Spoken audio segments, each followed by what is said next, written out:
If the microphone picks up on any barking noises, it's not because I have a dog. It is because my sister is playing with a little toy that barks.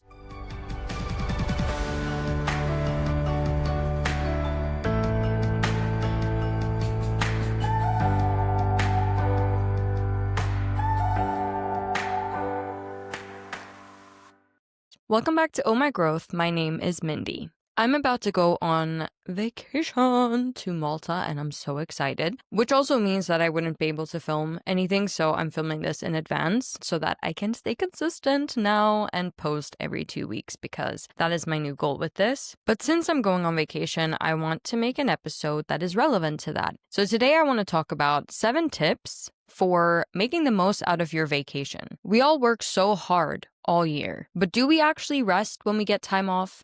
Do we make the most out of it? Many people waste vacation by over planning or zoning out or bringing work with them. I want you to feel recharged. I want you to feel inspired and refreshed when you come back from your vacation this summer. At least that's my goal with this. Number 1, be intentional before you go. I would suggest not just taking time off, but designing that time off. And I don't mean over planning here. I just mean asking yourself, what do I want this vacation to give me?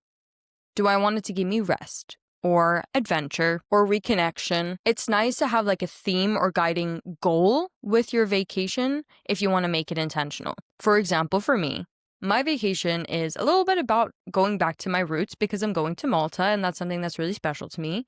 I'm also going to be seeing old friends. It's about going back to something that feels familiar, something that feels safe, and I know for a fact that that's going to recharge me. So that's my intention going into it. I don't know exactly what I'm going to do. I don't want to plan every single day, but I know overall what I'm trying to achieve by going there. And with that, I'll come home hopefully having reached said goal. Number 2, really important, set boundaries within your work. This is really important because as adults, we do work a lot. I am studying at the moment, but I know what it's like to work full time. You only have a couple weeks off. You have specific vacation days that you can take. It's important to prepare your team. It's important to create an autoresponder, for example, for your email. Like not having that connection to work all the time when you're supposed to have some time off to reconnect with yourself. This time is important. Like it might sound silly even making an episode about this, but it's really important. This is for your mental health and for your relationship with like your life. You can't enter that time off with the trap of, okay, I'll just check my email once a day. Because if you do that, you might be stuck for hours. No one is going to respect your time if you don't respect it first. So setting those boundaries before you sign out, before you go off on your time is a really important thing to do. Number 3, try to disconnect from digital noise. To be honest, like I do really like social media. I think it's made our lives better in many ways. Like communication is easier, finding out information and just like keeping yourself up to date. All that stuff is made easier with social media. However, if you're always on social media or you're always on Slack or whatever you use like with your work, you're not turning off your brain. Setting some screen limits, logging out of stuff, specifically work related, can be really helpful if you need some time off. And you can replace that time with other things like exploring or spending time with loved ones or friends or going on walks. Stuff that's going to actually recharge your system, not drain yourself even further when you're supposed to be free. Number 4, reconnect with a passion you have or something that makes you happy. Most people overlook that vacation is actually a time where you can reconnect with something that you're passionate about. It is really easy to just zone out, and like lie on the couch for a week and watch TV. And if that's what you want to do, if that's what makes you happy, by the way, you do that.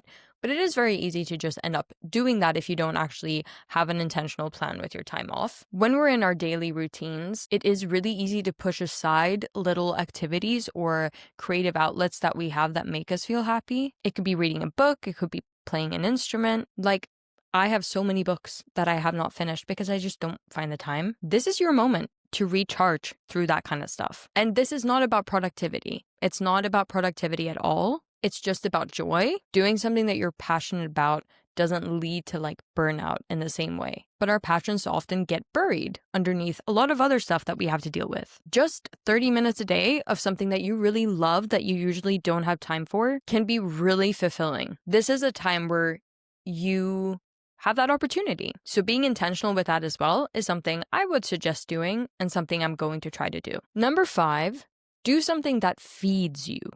I do believe that you should be relaxing, but not everything about time off has to be relaxing. It could be really good to do one thing that really excites you. Could be exploring a new place. It could be trying some new food. I don't know. But having fun is giving you fuel too. Once again, it is so easy for us to get so caught up in our lives. Like even the fact that I don't talk to a lot of my like best friends from school and stuff every day just because we're all so busy, we're all adults and we all have our own stuff to deal with and do. It's just so easy to get disconnected from what life should really be about.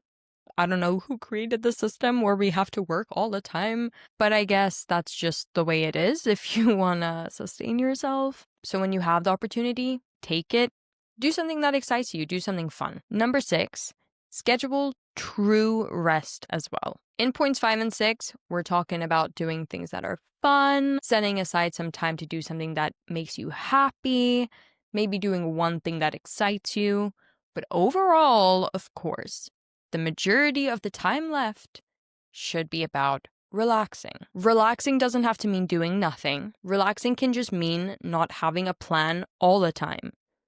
You can have time then to take a random nap. I don't know if you're tired, or having a slow morning, or having unscheduled afternoons where you end up going to a random lunch just because it's nice and the weather looks nice or whatever. Like just doing things because you want to do them in the moment. That is scheduling rest, because that way you'll actually be leaving room just for life to do its thing. And that's something we don't have the privilege of doing most of the time. Being spontaneous. That's what I define rest as, and I think that's really important. And number 7, when you do go back to work, or when you do go back to your normal life, ease back into it. Don't crash land. It's good to return home a day or two before you actually start work, just because then you can slowly take your time reading emails, reading messages, catching up, and it doesn't become this like Sunday scaries moment where you know you have to go back to work and you have so much to do and it's just super stressful. It helps you prep mentally for that. I remember when I used to come back from vacation when I had a full-time job, I'd come back because I couldn't bring my laptop from that place. We had to leave like the laptops and everything at the office. So I couldn't access anything. So when I would come back, 1 or 2 days would just be so overly exhausting when I got back home, since there was so much to catch up on. And it would literally like almost eradicate all of the relaxation and happiness and everything I'd built up during my time off, because it's so overwhelming. Once again, it's so sad that this is how our society is built. But aside from that, try to ease back into it as much as you can. Save yourself from feeling that overwhelmed. So my 7 steps to making your vacation count are: set an intention, set boundaries, unplug from digital noise, reconnect with a passion, do something that feeds you, prioritize real rest, and ease back into your regular life. I know this might seem like a really silly little short focus episode to do, but it is an important one. And it's the beginning of summer and everyone has their vacations booked. And I just remember how I never did any of these things when I had my time off, and I would, like I said, it would literally be like it didn't even happen when I got home. And I think that's because I did overplan. I didn't prioritize just going with the flow, taking it day by day, like actually leaving room for that. I don't believe humans are made to be working the way we are.